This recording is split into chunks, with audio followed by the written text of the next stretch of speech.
Eagle's engine room was originally an exact replica of a German U-boat engine room with the same engine. They did it that way so that German cadets would come on and trade on board the ship, and they could seamlessly go to a U-boat because the engine room looked exactly the same and had the same mechanics.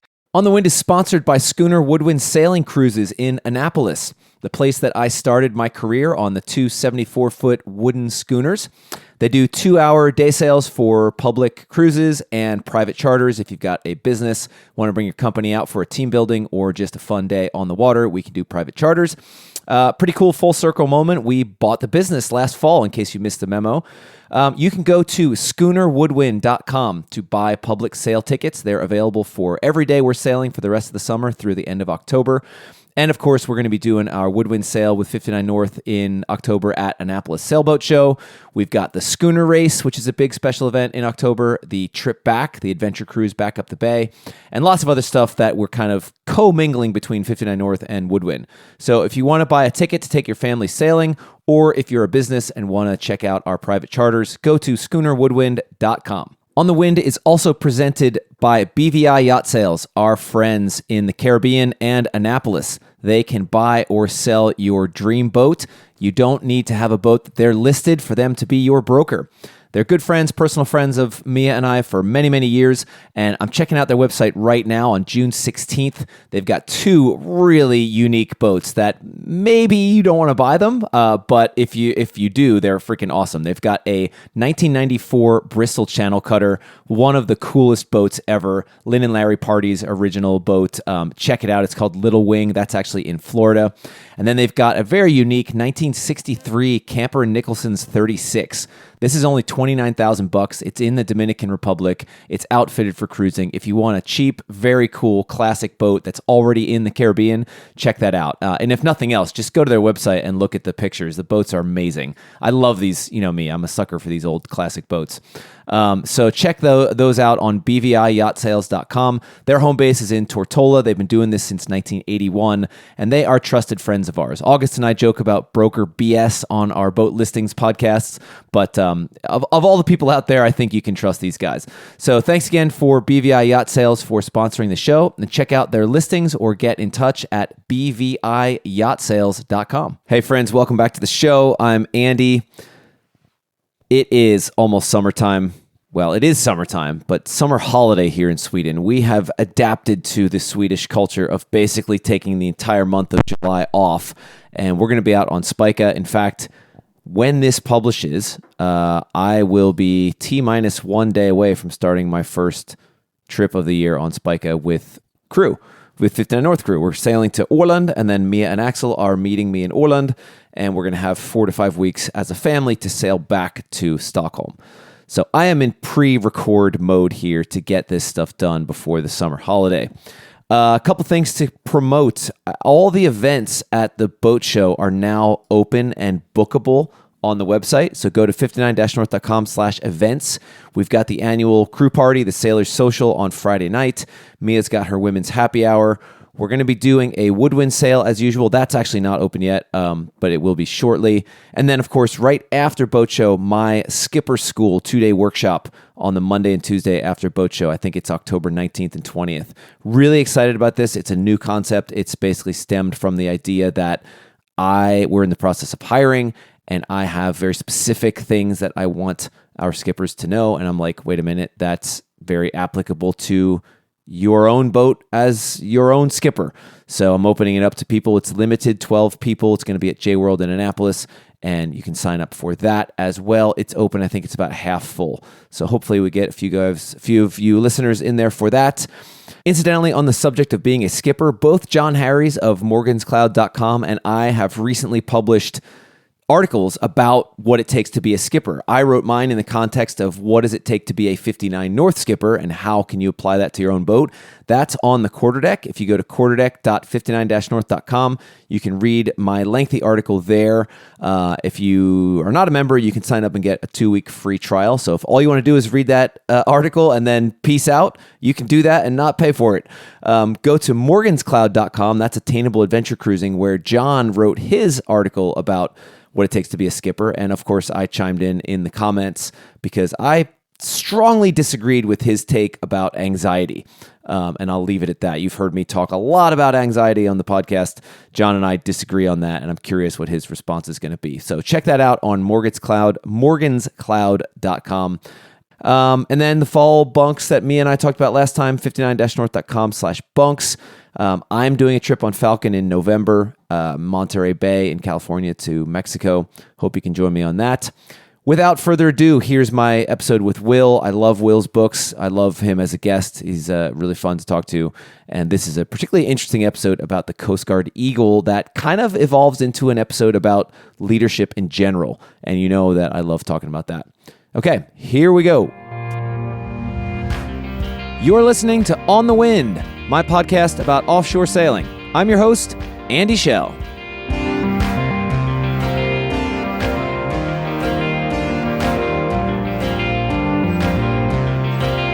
Will Sofrin returns to the podcast to talk about his new book on the U.S. Coast Guard Eagle tallship. Will, a former yachtie turned tallship sailor, first came on the show back in 2023 to talk about delivering the ship used in the film Master and Commander, which became the subject of his first book, All Hands on Deck, which incidentally I love and which has a place in Falken's onboard library. This time we talked about his budding career as a writer since the success of that first book, the incredible Nazi history of the Eagle, and about leadership in the wider context. So, all right, how have you been? Where are you? So I live in Santa Barbara, California. Oh, so it's early for you. Yeah, it's 5:30, but Oh, damn. Well, I don't know thanks about for doing you. that. I think I don't know, sailing and kids have broken me anyway, so I like getting up this early. In all honesty, I do. I've become now one of those people in the second half of life where this is some of the most productive time of my day.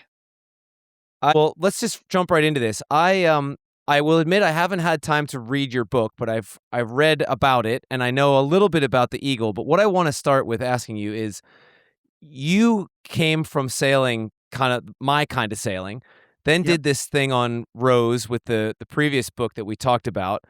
How different is it sailing my kind of sailing and most people's kind of sailing versus on Planet Tallship, as you called it in your first book? I mean, it really is different. I mean, it's speaking a different language when you're trying to go from, could we call it yachting? Even though maybe we wouldn't say we're on yachts, but what a yacht is a vessel, a sailing vessel or just a vessel that's a certain length that's used more for recreation. It's not sort of a working vessel, but to sail on a square rig ship, or let's say a big, something that was a large working schooner at some point, it's more complex. But complex in a different way, I'd love to say, where I think on the kind of vessels that you and I are more accustomed to sailing to, like when I go out racing every Wednesday at my yacht club, we've only got 3 sails, but there's a lot more nuances to the yachts. It's a lot fun, a lot more adjustments. Whereas when you've got these bigger ships, you're kind of setting them and pointing them, and the nuances matter a lot less. But you have many more lines. And there is overlap with the lines. I mean, even though you're going to have, over 20 sails, a lot of the sails operate the same way. So it's a matter of just knowing where those lines are. And quite essentially, it's the manpower, because you really need to properly sail these kind of vessels. You need a lot of bodies, a lot of muscle. And is that why the fact that you need so many people to sail a ship like Eagle, is that why there's so much of that sail training you talk about happens there, just because you need so many people versus you sail in Falcon, we got 11 people on board, but you're only a handful of people doing anything at any given time. Yeah, I'd say you're right about that. I mean, the interesting thing about Eagle, and part of me writing this book was, and if you don't mind, I'll digress on how this book even came to be. I was going to be my next question, so please, by all means. Yeah. All right. So I have been working for the last couple of years on another book that sort of questions the education system today. And what it does is it profiles experiential learning opportunities. And I was talking to an editor of a magazine, and they said, "Hey, well, the Coast Guard has this sail training ship Eagle," and they had been on, and they said, "That's what it's all about, where, you've got this academy, and the philosophy there is in the academy, the Coast Guard cadets are learning the academics and the fundamental principles of what it means to be in the Coast Guard. The Eagle, for 80 years, has been their counter platform to the academy where the cadets all must sail on this ship. And why this ship still has a place, even though we live in the 21st century, is that as a sail training vessel, you can have so many bodies on board, but the visibility of what is happening is very important. You can all see each other and what the other is doing. Whereas a lot of modern ships in, let's say, in armed services are broken up. You have the engine room, the bridge, these smaller compartments. So what everyone else, your counterparts on the ship are doing is not so visible. The other thing too about Eagle is you could sort of, for a fun way for the audience, say Eagle is the analog version of operating a ship. And so we all know that there's some value to understanding the analog elements of operating or working in a certain capacity. The benefits of digital are faster and more economic and efficient, but in order to sort of maximize or really operate on a digital level, having that analog experience is an important fundamental. So That analog. That's a good way to put it, because I've always argued that, like, yeah, you can use all this modern technology when it comes to like our kind of sailing, but you still got to know the fundamentals. And I never thought of it in that analog versus digital way before. I like that framing. yeah, and now I've sailed on a ship twice, all right? And we're here, and I feel bad I digress right there. Let me take you back to I'm writing this other book about experiential learning, and I have a contact who puts me in touch with the captain of Eagle, and I So reach so out hang on and a second. This book about experiential learning. This had nothing to do with sailing. This was just like a separate thing, or was it sailing adjacent? yeah, I'm sorry I cut you off right there. No, Do you no. want to say I that was again? yeah. Was it like, what were you intended to write another book about sailing, or was it just about learning and it happened to lead to this point? Yeah, so this other book that I've been working on is about experiential learning, and certainly because of my sailing background, I was very excited to include a chapter about sailing, and Eagle was that perfect platform. So I got a contact with the captain and reached out to her, and I was invited out on the ship, which was an exceptional opportunity. I mean, what's neat about Eagle is, yeah, it is a military vessel, but there are exceptions where they intentionally try to create opportunities for civilians to come out on the ship, which that doesn't really happen with other vessels. So we scheduled that, and I went out and I had my week of sailing on the ship. I sailed from Halifax, Nova Scotia to Portsmouth, New Hampshire, but that's not very far. And we had 10 days. So we went sort of straight out south into the North Atlantic for about 3.5 days and then turned around and came back in. And the idea is not about sort of efficiency to destination, but again, providing that time at sea for the cadets on board for what they're doing. Um, so I had this great experience sailing on a ship. Remarkable, wonderful. We'll go into that in a second too about what's so great about it. But I get back to Santa Barbara and I'm lined up to give a lecture at the local maritime museum. And I call Greg Gorga, the director, and I say, "Hey, you know what? I know that I'm supposed to talk about 2 years before the mast, but I just had this incredible sailing experience on the Coast Guard's tallship Eagle. And I mean, what I learned about this ship is fascinating. I'd love to give a lecture about this." So Greg said, "Yeah, absolutely. We'll let you change that out. Great subject." So I start doing all this research for this lecture that didn't really plan on doing and get real into the minutia of it.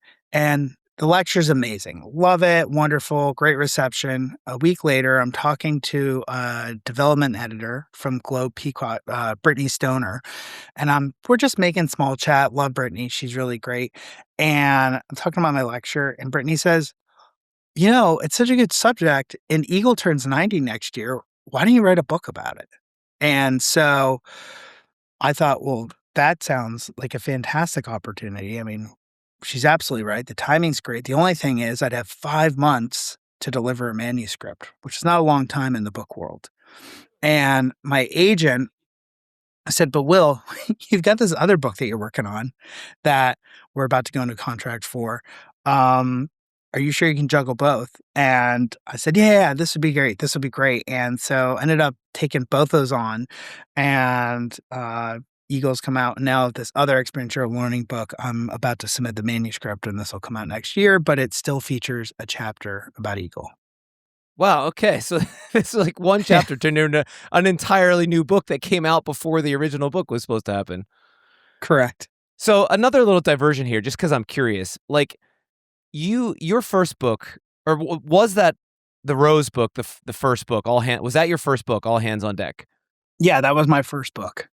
And so, like, was the success of that, does that just allow you to get these opportunities to say, hey, I want to write a book about the Eagle, and somebody's like, sure. Like, how does that work? I mean, I feel like it's got to be so hard to break in with publishers, and now you're just like writing books all over the place.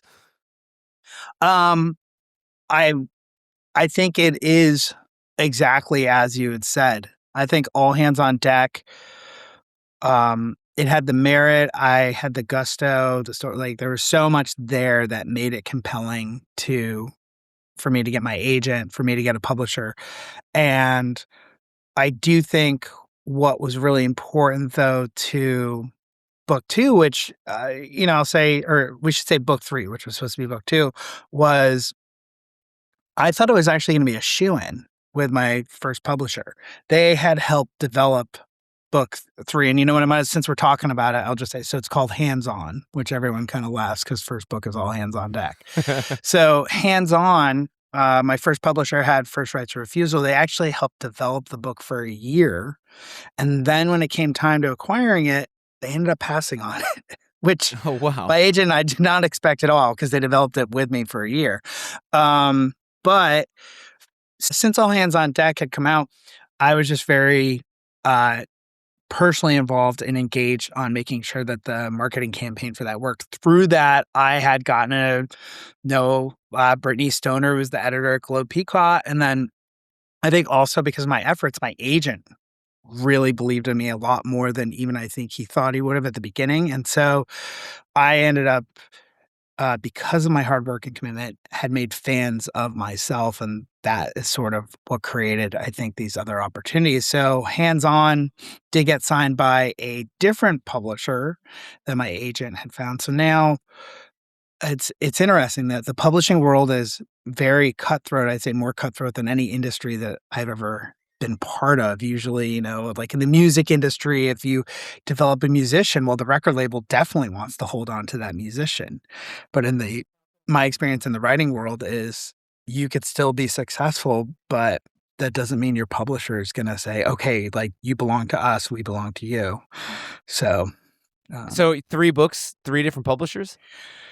3 books, 3 different publishers. And right now we are about to start shopping book number 4, which I'm really excited about. So are you allowed to talk about that or not? I'm going to hold back on talking about it, but Andy, I can tell you it's a sailing book, and I know you are going to be very, very excited to read book 4. Okay, all right. Suspense. Well, at least we have now, another if you podcast want off the record, lined up. If you want off the record, I'll tell you right now, but just don't include it in the podcast. Tell me after, so it's less editing. Okay, you got it. Sounds good. All right, so back to this Eagle thing. So I have a million questions about the book, the boat, everything. Why is the Eagle? First of all, let's cover the basics. Give the brief history, because the fact that it's like a Nazi ship is like one of the most interesting parts of the story, obviously. But then a follow-up to that is, why is it at the Coast Guard and not the Navy? Yeah. That's a question I have. All right, so let's start off with first question, right? Let's talk about the history of the ship. fascinating history, right? How is it that the U.S. military, the Coast Guard, is operating what was a former Nazi ship and considered America's flagship? I mean, this summer when we're celebrating the nation's 250, Eagle is going to be America's flagship for this giant procession through 5 port cities that's really going to culminate in New York City, and Eagle will be the center of it all.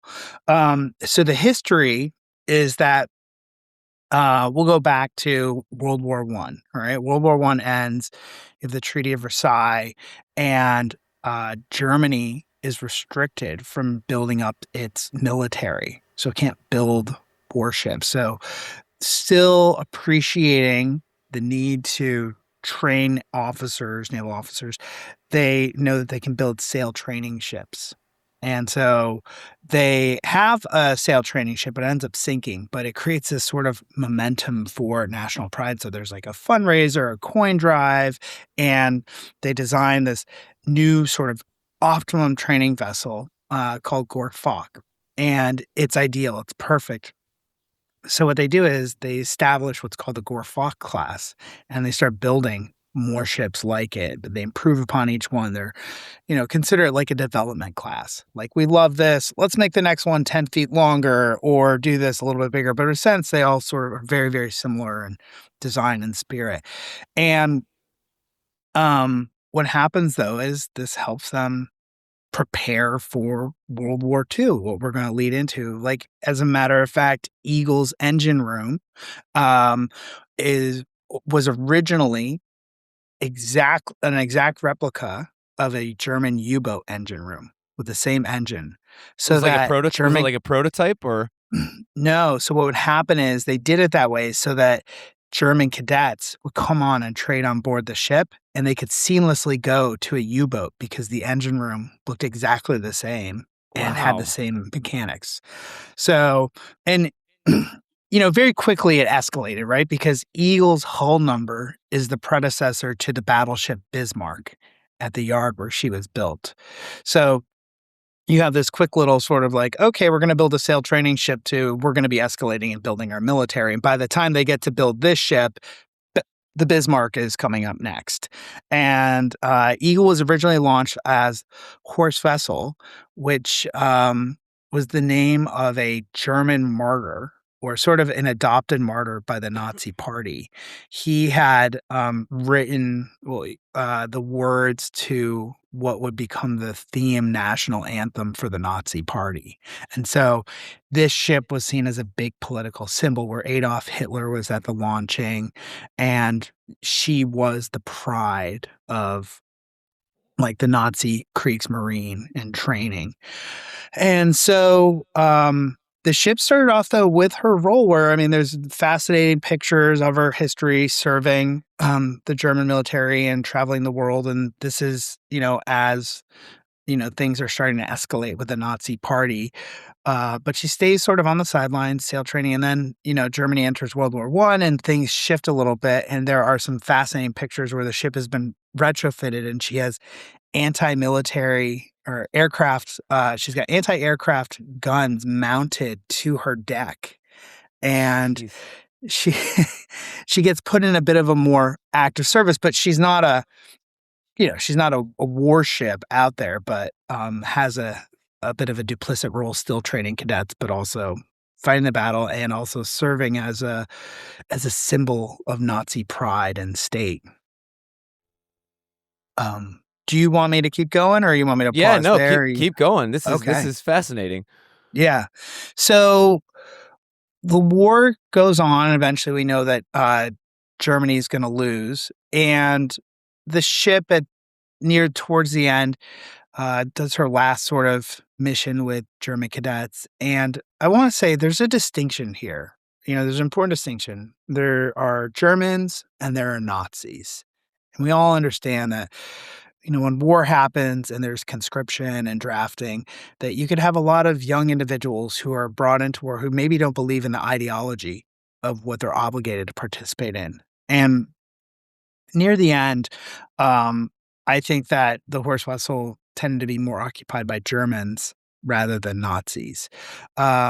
the ship was, Hitler wanted all of the German ships to have an ability to scuttle themselves and detonate that weapon so that they could be scuttled instead of taken. And the captain of the ship really loved the ship and did not believe in the party and identified the Nazis in his crew, and at one point had himself surrounded by the Germans, not the Nazis, and he disarmed the charge so that the ship could not be scuttled. At the end of the war, he had a number of people on board the vessel. They could see where things were going, and they went for one final passage trying to leave Germany, and they were captured by the British, but not in such a bad way. I think they knew it was over, and they were not, let's say, trying to protect the Third Reich or be part of that. So the ship gets rerouted and ends up eventually in Bremerhaven, which was a very important German sort of strategic naval base during the war. And she ends up in a mud bank on the Weser River with her fate sort of unknown. And so the war is over, the Allies have won, and the Allies are divvying up what's left over of the German assets. And during World War II, there was another ship called the Denmark, which is a Danish sail training ship still in service today. She had come over to America at the beginning of the war for the World Fair, and then Nazi Germany invades Denmark, and so Denmark can't go back, so she's ordered to stay in America, and the captain offers her service to the USA. And the Coast Guard at that point did not have a sail training vessel, and they had always had a sail training vessel. Sail training was the foundation of the Coast Guard Academy. The first academy was a sail training vessel. And the ship ended up going up to the academy and serving as a sail training vessel. And they had such a great experience with this large sailing ship that after the war, the commandant of the Coast Guard heard that there was this sailing ship that was available that nobody maybe wanted. So he pulled some strings, did what he wanted, and there was a moment where the names of a number of surviving vessels were numbers were put on paper, and these numbers were put in a hat, and these giant military officials from England and Russia and America all put their hands in the hat and drew their numbers. And we did not draw the number for Eagle, but apparently there was a little backhand talk with the Russian officer who had drawn it, and we did a private exchange, and we got the ship. So now that we've got the ship, we've got to figure out how to get it back to America, right? And the first American commander, Gordon McGowan, flies over to Europe. There's been a survey of the ship.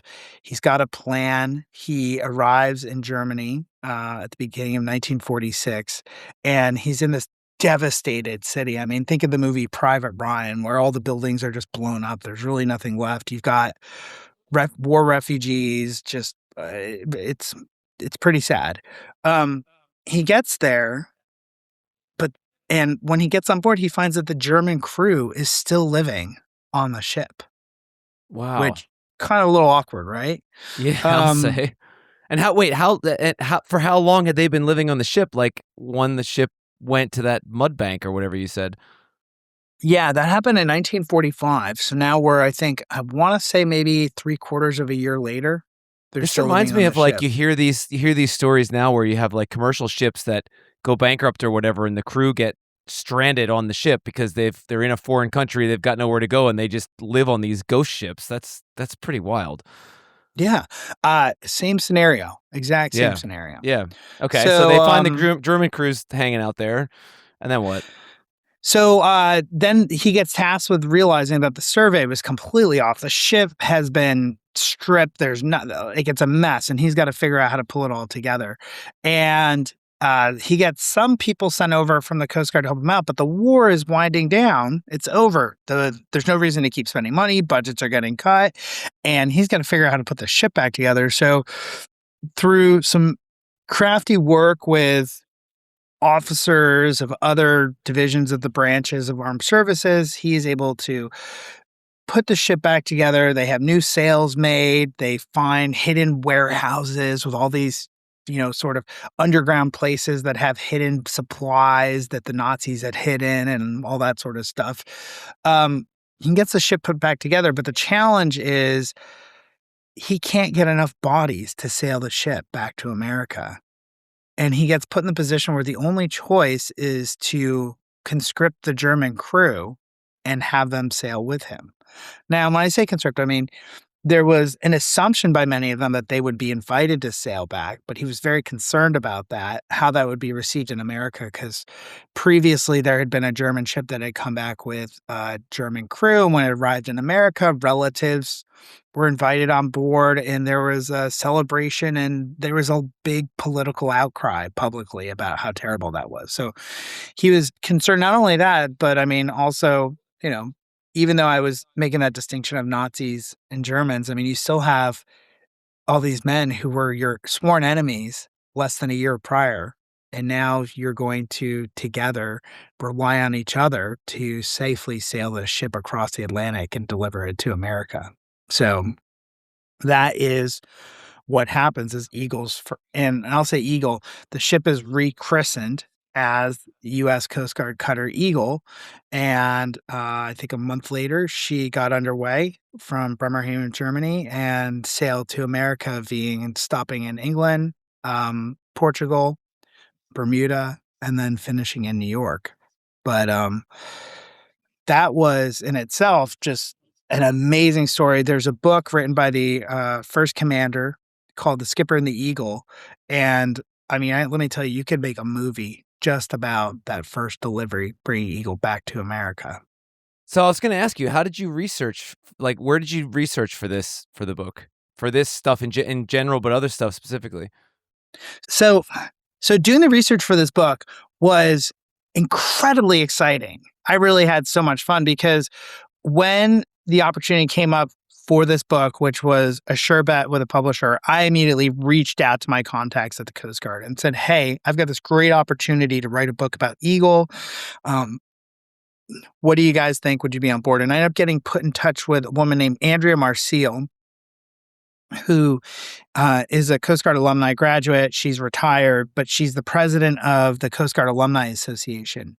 And Andrea was so important in this. She became my key contact at the academy, but not only that, she had done this outreach to all the alumni about this project.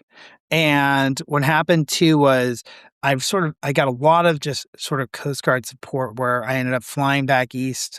Coast Guard Academy is located in Connecticut. And I went to the academy, went to their museum, went through the archives there. I also went down to National Archives of Washington, D.C., because that's where a lot of Coast Guard history is. I mean, all National Archives, let's say a lot of America's artifacts end up in National Archives. So there had just recently been a transition for the Coast Guard Academy to offload a lot of their historical artifacts to National Archives. So I went down to the archives, worked there, but leading back to Andrea Marcille, there had been this outreach to alumni. So all of a sudden I had all these people from around the world of different generations reaching out to me and making themselves available to tell their stories, to send images. So one thing I'm very proud of about this book is there have been other books written about Eagle, but where this book is very unique is every chapter is a different decade of the ship's story, but every chapter is told through the eyes of a different individual on the ship. So what you see are a number of perspectives. You also see the evolution of the Coast Guard over the years of service. You see the evolution of life aboard Eagle over the years.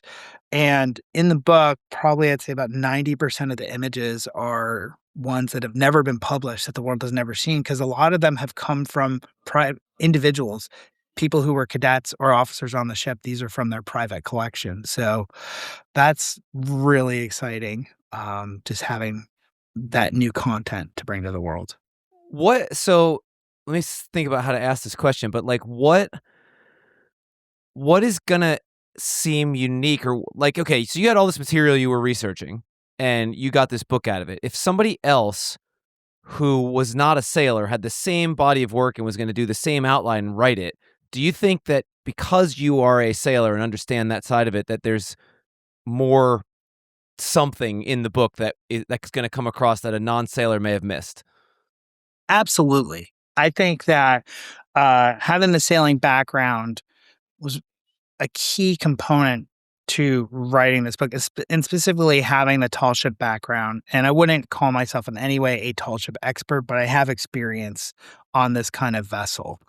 And I found it compelling to really approach this book from the human side to um, expose and report about what it felt like and what it was for these individuals of different generations to sail and operate this ship. I think one of the most compelling chapters is uh, the 1984 knockdown, where Eagle is racing with a number of other tall ships from Bermuda to Nova Scotia. And this is before we have our modern weather reporting systems. And the ship is sailing at night, and the forecast is not aligned with what the conditions actually are. And there is a big squall line that comes through, and the ship's got her sail up, and she gets knocked down. So she rolls, I think, 50, to 54-degree heeling angle, and she gets held down for about 2 minutes. But the real sort of scary part with this too is they knew that they could see on the radar that this was coming. So all hands were called up on deck, and everyone goes up. It's at night under darkness, and you have all these cadets all the way up the rig out in the yardarms when the knockdown happens. So all these people Jesus. are stuck and held over for 2 minutes while aloft in the rig, which, I mean, just terrifying.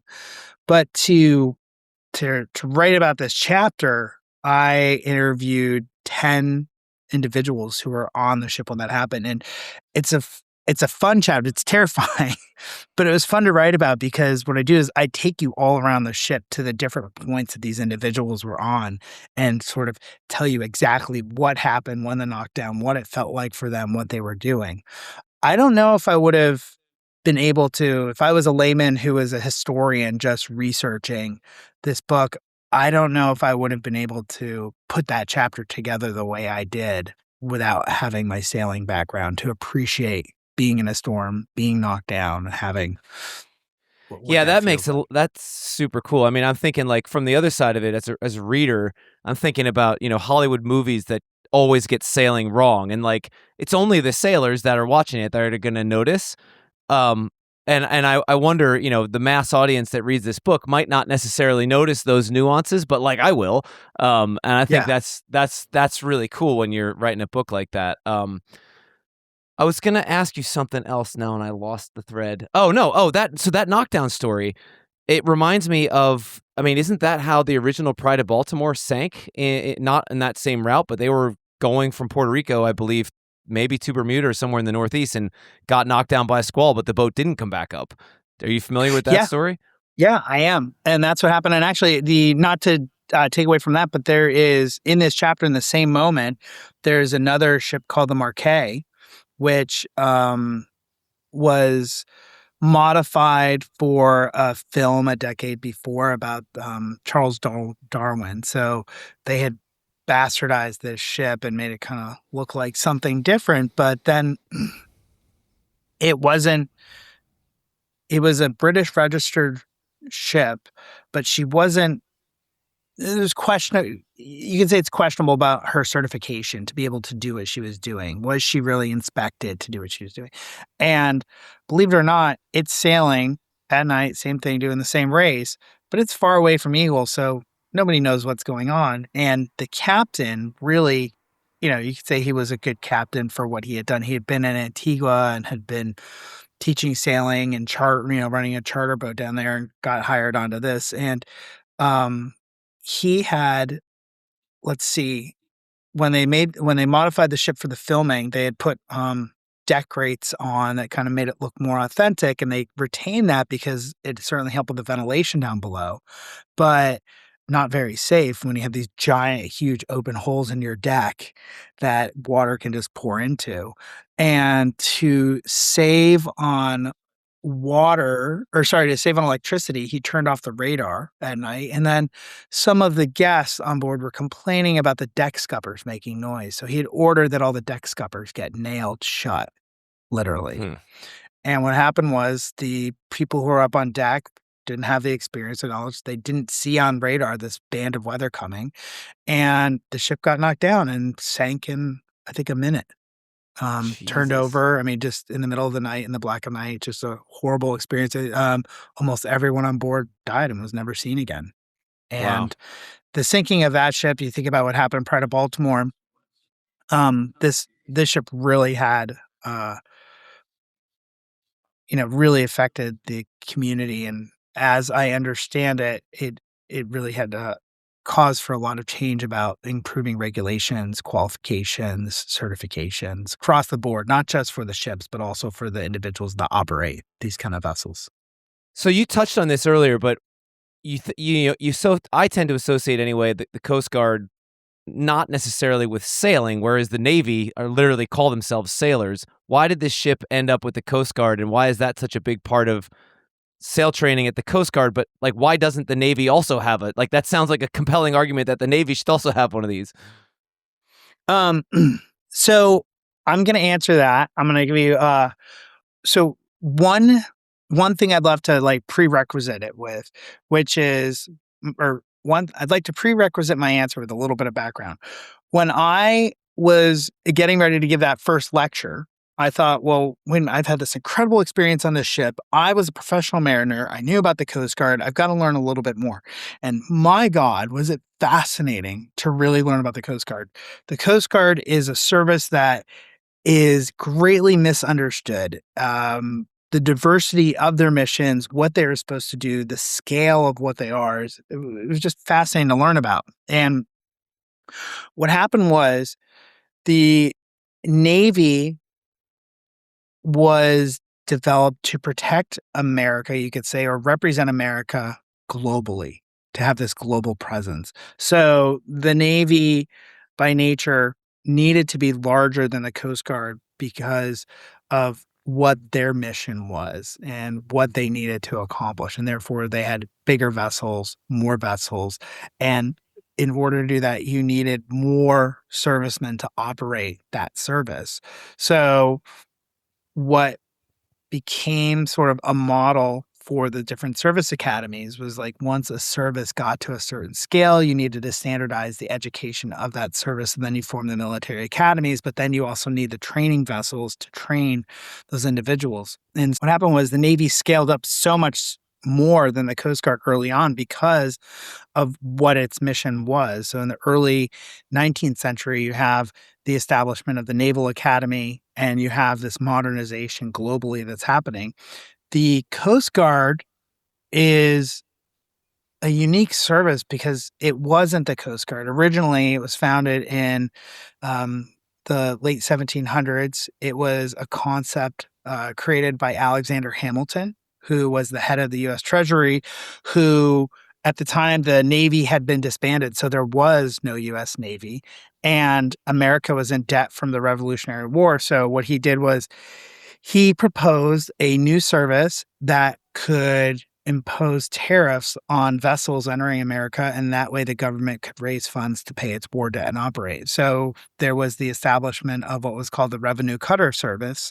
And the service started off with, I want to say 8 cutters, and they were up and down the eastern seaboard. And what happened, though, was there was just sort of a bit of there was a bit of a need for them in different capacities. So we launched into the quasi-war, I think in 1770, 98, 99, where we don't have, the Navy's been formed, but we don't have the ships ready yet. They're still being built. So then the Revenue Cutter Service goes into service for the U.S. Navy and starts fighting. And then more missions start getting added to the. So after the war, it's returned back to being run by the Treasury.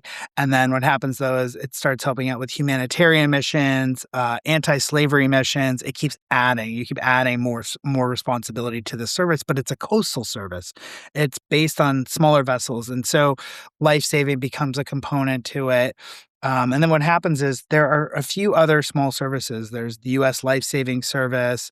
There's the advent of sort of implementation of steam engines, which become very dangerous. Lots of people are dying from the explosion of steam engines. So you have a service there. And these services start kind of coming together. They get merged together. And this happens over a couple different milestone moments. And so what happens, though, is in the 1880s, the service is large enough though now where they're saying, oh my God, we've got a real problem. We have these unqualified individuals running our ships and we need to standardize our education because it got to that scale, that point. And so they formed the first Coast Guard Academy, which is on a sailing ship, the U.S. Dobbin. And then they go through a series of other vessels. They eventually get in the 1930s, after being rebranded the U.S. Coast Guard and merged with the U.S. Life Saving Service, they get the Coast Guard Academy. And I'm sorry about my big runaround answer, but the reason why the Coast Guard still has a ship like Eagle is it is still a relatively small service compared to the Navy. They have two big demands where the Navy, they get on their giant ships and they go around the world and they're underway for a long period of time, whereas the Coast Guard focus is more coastal based. So there's a lot more going in and out every day and more interaction engagement. So having a vessel like Eagle fits the mission of the Coast Guard better than it would, let's say, the U.S. Navy. I mean, they kind of swap cadets sometimes, though, don't they? I mean, I've heard of, because I grew up in Annapolis, or sailing in Annapolis, where the Naval Academy is, and I feel like I've heard of midshipmen doing like one of their summers on the Eagle. Is that like a thing? Yeah, that is a thing. I wouldn't say it's massive, but there's definitely inter-service exchange that happens. There's inter-service exchange that happens depending on the branches and what their needs are. I will say that, for example, the USS Constitution is still a commissioned U.S. military ship, but she doesn't sail. And some of her officers or enlisted crew that are assigned to the Constitution will come and train on Eagle because Eagle is an active training ship, and so it is helpful to get them get that experience.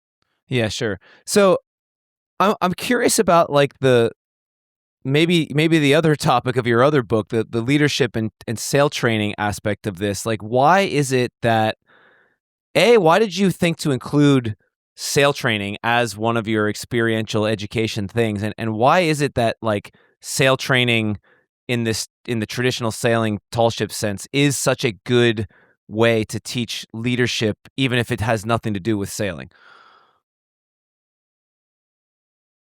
So I think what's great where sail training still holds a place, and I'm going to go back to the analog digital model, which is we have a lot of technology. And even today, okay, we have AI, which the world is sort of shaking. Is this good or bad that we have AI? What is going to happen to the human race, okay, now that we have this technological advancement?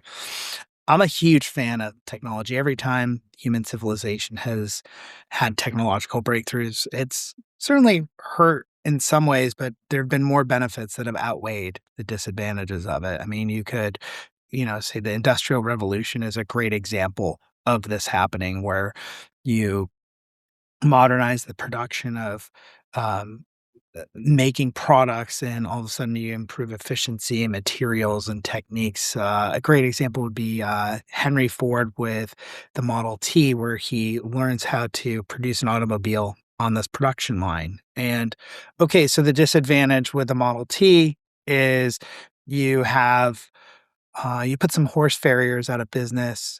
Maybe you don't need as much hay or as many stables for horses because you don't need that. And some carriage makers go out of business. But all of a sudden, you create these new industries. You have asphalt roads, you have mechanics, car dealerships, and create this technology.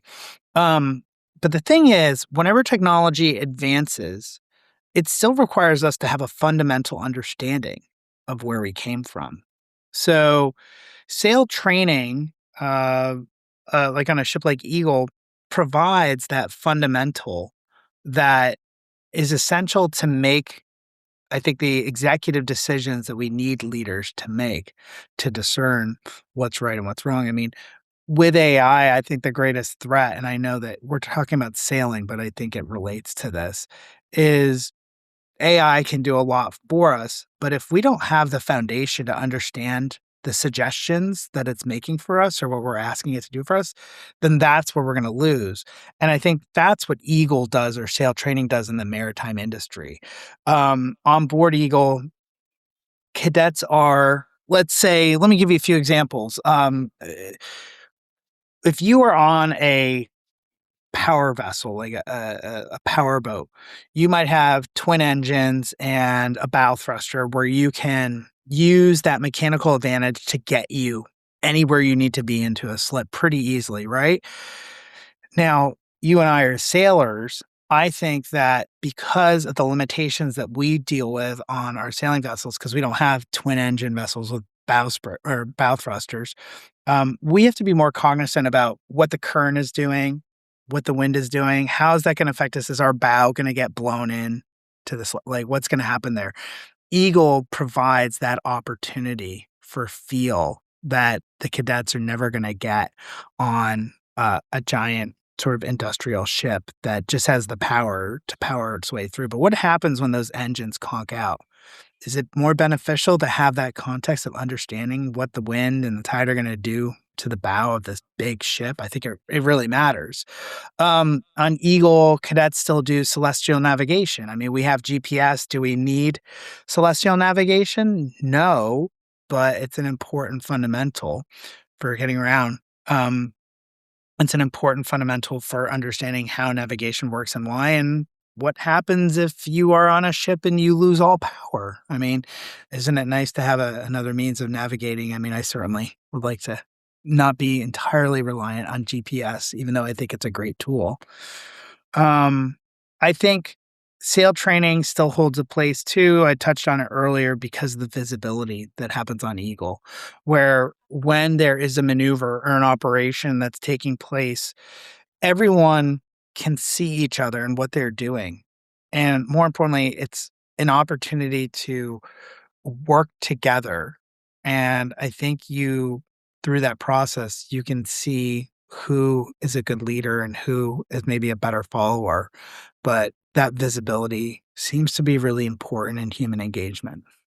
So you had this whole. I looked at the book briefly before our call here, and you've got this whole in the beginning whole chart of like the different command structures on each part of this thing. So like when you're when let's say wearing ship, okay, first of all, what does that even mean? We're going to wear ship, and who's doing what at that time, and how does that whole structure like interact with each other, and who's at the top, who sits at the top of that structure? Oh, that's a complex, very, very layered question right there, right? I mean, there's a lot right there to unpack. What if I start off with just sort of the layers of command? You know, Sure. you bring up like we've got this layer of officers. The way a ship like Eagle works, and actually this is something I'd love to unpack just a little bit too before I answer your question is. My first book, All Hands on Deck, is about sailing to California to make a movie called Master Commander. And there is this massive following of individuals, right? There's a fan base. People love reading books about the age of sail and imagining what it was like to be on these ships 200 years ago, sailing the world. And that's where you could say there's probably a lot of fanatics in the tallship world because they kind of get to feel that way, right? They're sailing these ships and they get to be Captain Aubrey or whatever, however they want to see themselves. Now, there's a great scene in Master and Commander where you got Jack Aubrey and he's sitting in the great cabin with the other officers and they're telling war stories and they're having dinner and they're getting waited on, right? And the crew is up forward, you know, the same counter scene, the crew's down in the hold and they're eating off their square plates and they're having their meals. And what was fascinating for me on Eagle, and this leads into that structure a bit, is sailing on Eagle was the closest I think you can ever get to really understanding what it would feel like to sail on a ship in the age of sail also. I mean, you've got over 200 individuals on the ship like you would have had on the Surprise, which was the ship and master and commander. But you've got everyone broken up. I mean, Eagle is a military sailing vessel.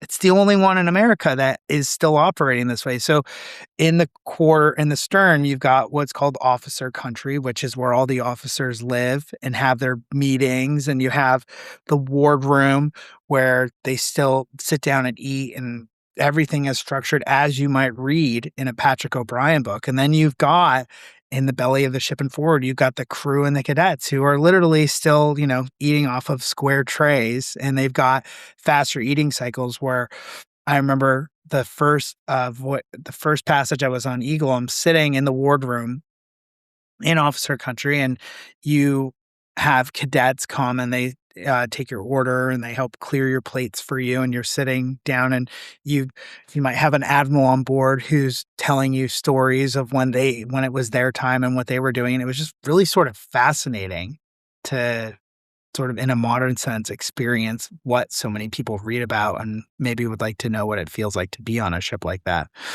Um, I, I know I transcribed there, sorry, but I kind of wanted to get that in because I thought No, that for me, that's great. that's just been fascinating. Um, to answer your question about I wanted to talk a little bit about that before just sort of answering like that chart of how Eagle's organized. So Eagle has, I think, 8 officers, about 50 assigned crew, and then potentially up to around 150 cadets. And so the way armed services work, you could say, is you have your enlisted and commissioned crew. So enlisted would be low level crew, and when I say low level, just sort of like where you're starting at the basic level. You need your seamen, your sea hands, and all that, and then you have your commissioned officers, which are the individuals who have either gone to a military academy and graduated from there and are qualified, or you have other individuals who maybe went to had some sort of education and then did like an ROTC training, and then they could become an officer. But you have these two groups that are divided in how they can work together. And where Eagle is really, and it was important to have that hierarchy chart in the book because unlike a lot of other vessels, you've got this third type of individual. You've got the cadets on board. So you get the officers, the permanent crew, and then the cadets. What makes Eagle also very unique is the point of the ship is to prepare the future generation of officers, which are the cadets. So when the cadets first come on the ship, the enlisted crew are there to help teach them. So they know more. You could say in a sense, they're sort of the bosses of the cadets, but not really. Eagle is a platform where the cadets learn how to lead. They learn how to become officers. So early on, their first experience on Eagle will be during SWAB summer, which is before they start at the academy, but sort of the boot camp. And they get on Eagle and they know nothing. They are at the bottom of the ladder. And it is their job to start to get experience. But as those cadets move through the academy, they'll come back to the ship the following year. Some of them come back maybe the year after that, where they move up to a role where they're sort of acting like an officer. And it's very unique for the enlisted crew members because at one point they know more than the cadets and they're in charge of the cadets. But eventually, somewhere else in the service on another ship, that cadet will eventually be the officer of the enlisted crew, which is a very sort of unique experience to go from I'm above you and in charge of you to you will be above me and in charge of me. And everybody knows that going in, I guess. Everyone knows that going in. That's going to switch. Interesting. So why does it, I guess what I'm getting at is like, you talked about visibility. I guess it just must be quite obvious. I mean, are all the cadets like guaranteed to be officers? Because there's got to be some that are clearly better than others at this what we call leadership thing. Like, is that part of what they're training for, or like how do they work through that system? Yeah, I would say that all cadets are guaranteed to be officers as long as they complete the training and get through the academy, yes. But to get accepted to the academy, you have to it's different than the enlisted process. I mean, I think if you were going to become an enlisted member of the Coast Guard, the requirements are much lower. The standards of expectations are lower because there's less training involved. I mean, you would go through boot camp and then you are an enlisted member of the Coast Guard, and then you can continue your education moving up. Whereas in order to go to the Coast Guard Academy, they really want to make sure that they're bringing on a good investment, because the Coast Guard Academy, you are paid to go there. You are not paying to go. So there's only a limited number of spaces, and they want to ensure that your spot is going to someone who's going to be a great return on investment for the Coast Guard in the future. So let's just start off with, I mean, the qualifications to get accepted to the academy are massive. Then when you start at the beginning of the summer, which is SWAB summer, you go through boot camp where they completely break you down, like in the movies, what you see, which is, and it's not about hazing.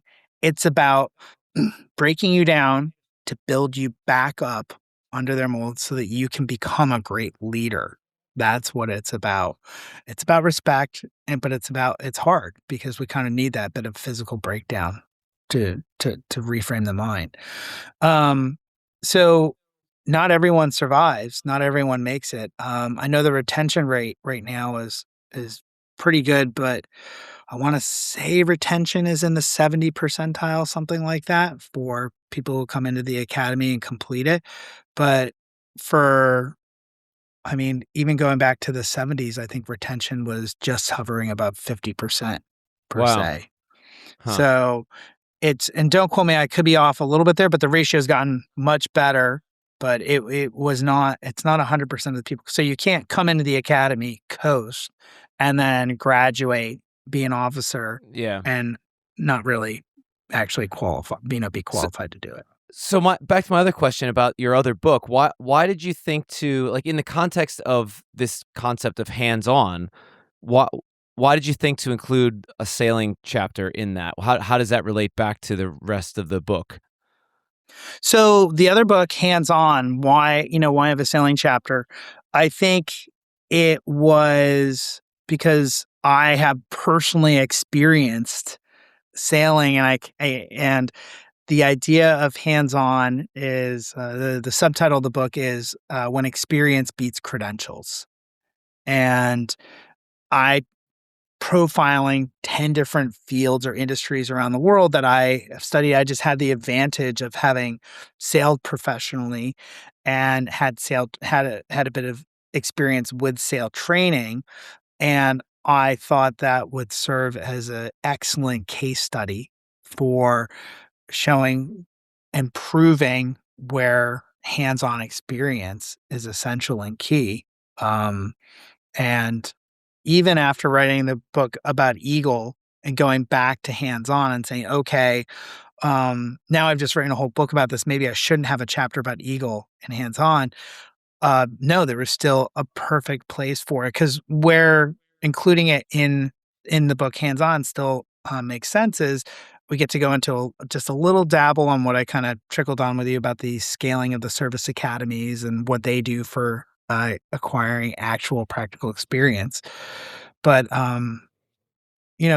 sail training is Andy, I got to tell you, I tell people all the time, you don't have to be a sailor to also appreciate sail training. And that's something I also love about sail training is you don't have to be a sailor to do it. You can be a person who doesn't know a lot about boats. And some of these sail training programs out there really are like another version of, let's say, Outward Bound, which is we're going to take you out of your comfort zone. We have a great program. We have a system. What we're going to do is we're going to teach you more about yourself, but we're going to use sailing as the theater for doing that. And I think that in this digital age where so many people are very device driven, where they love their iPad, they love their phones, sail training continues to become more valuable because it also is an opportunity to help people unplug from society and experience nature, the environment, and each other in a way that is irreplaceable. We're having this whole debate right now, not even debate, just challenge of we've finally gotten Starlink on Falcon and as a piece of safety equipment, really. And we don't let people use it because being disconnected is a feature, not a bug, as I like to say it. And so far, everybody buys into that, and I think that's what people are actually looking for nowadays because there's no other opportunity to disconnect. But we recently had, on the second trip of the year, one of the crew tried to bribe the apprentice to get the password onto Starlink during the trip, and it was just like, oh, come on. But that's an aside. Well, I wanted to ask you. You said about experience is better than credentials. What was the subtitle of the book again? The subtitle is When Experience Beats Credentials. I wonder if you're going to touch on, because this reminds me of the sinking of the Bounty from 2012. There's an article written by Andy Chase, who worked for Maine Maritime, and you must have crossed paths with him or know about him or whatever in your tallship dealings. But he wrote an article about this called Lessons of the Bounty, and it's probably an article I quote more than any other when I'm talking about seamanship and stuff like this. And I just pulled it up while you were talking. It says, experience in a vacuum doesn't make us smarter. Experience has to be processed. It has to be considered, And his point being that, like, just because you have experience doesn't make you an expert. It's the combination of experience plus education plus reflection on that experience that makes somebody an expert. I think. I wonder if that comes up in your book. It absolutely comes up in my book. I mean, I think the writing hands-on has been so incredible for me. It's actually, the book has taken, I'm probably about 2.5 years into it, but I'm submitting the manuscript next month and it comes out next spring. It's impacted the way I operate my business and do my life every day. Because, hey, I've spent 2.5 years studying people around the world who are at the top of their game in what they do. And it was about learning how they learned to become what they do. And there's a like, the book takes straight aim at the American education system, where we have come to replace, let's say, or sort of celebrate the credential over experience. And that's where, we have this realm of expert, let's use the words competent or mastery, right? Like, anyone who's a master would never call themselves a master. This whole masterclass idea. Oh, we're going to give you a masterclass on this. It's like, get the hell out of here. Yeah, like, master is a word that the perceiver applies onto someone who is very good at what they do. And what I do in my book is I really try to break down, through the case studies, I show you how these people learned and what it was. And I think it comes down to really simple fundamental. With the credential system, we incentivize individuals to memorize and learn the philosophy, the data of a field. And once they've achieved that credential, they're there. They've done it. And there's a real problem with that, because what we've done with that system is we've removed the pressure from reality. And memorizing and learning learning the philosophy of an industry doesn't mean that you're going to be a great performer in it. It means that you might know everything about it, but there's a difference there. I think a really great analogy is a doctor in America. In order to become a doctor, one goes to college, then they have to go to medical school. When they graduate from medical school, they are a doctor, but they cannot perform medicine. They don't have the experience to perform. They have learned everything about it. They've dissected cadavers. They've walked through hospitals, but then they have to do the residency, which is like a 3-year brutal apprenticeship. And what's key to, I think, becoming competent is you need to be able to have experience for an extended period of time where there is real pressure consequences and feedback. And actually, those elements together are the driving factor that really help separate the doers from the people who can't do. And that's what this book really, studies. So on the Eagle, going back to sail training, the cadets learn in the academy everything they're supposed to know. They can learn all about navigation and all the terms and rules of the road. But on the Eagle, there are real consequences. There are giant loads on the ship. People can die or get horribly hurt if you're not able to handle the pressure of the moment. And so I think that um, sail training is just one way where we can put people out in a pressure system that's controlled, make them feel the pressure, make them feel the consequences of what they're doing. And I think, that pressure is something that's certainly missing in America today. Man, I love that. I'm excited. I'm excited for that book because I think about this constantly. I mean, even just from a marketing standpoint, this is kind of how we market our trips. It's like, we're not a sailing school. You can go get your credentials at a sailing school. Come with us to actually learn how to do this. Yeah. It's real. It's a different level than what you're talking about with Eagle, but it is the same thing in that it's real stakes. We have to get the boat from A to B, and it's a real passage, and you will be driving and sailing the boat. Like this is a real thing.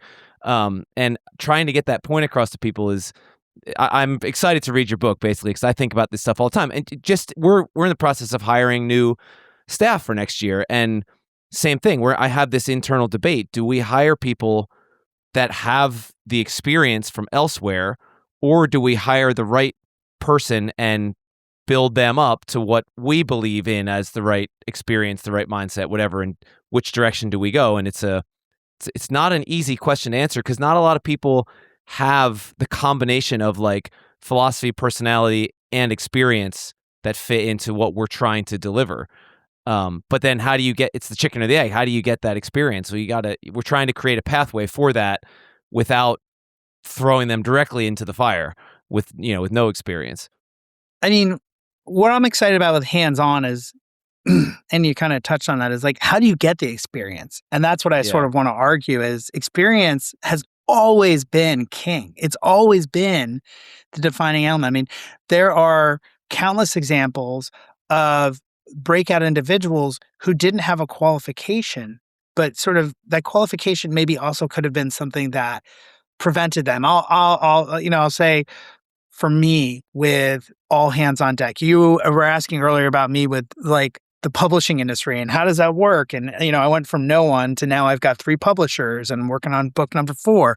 And when I was developing All Hands on Deck, I hired a friend. She was on maternity leave. She was a writer, worked for the Associated Press, love her. She's wonderful.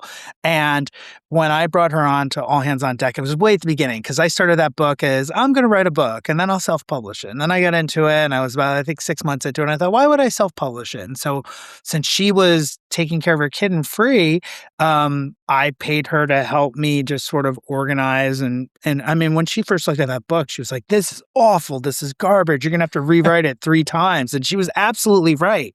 But here's the thing that happened, okay? And I think this is important to what you and I are talking about. I had this naive approach because I didn't have a credential. I said, this is what I want to do. And I wanted to learn and figure out whatever it was going to take to make that happen, okay?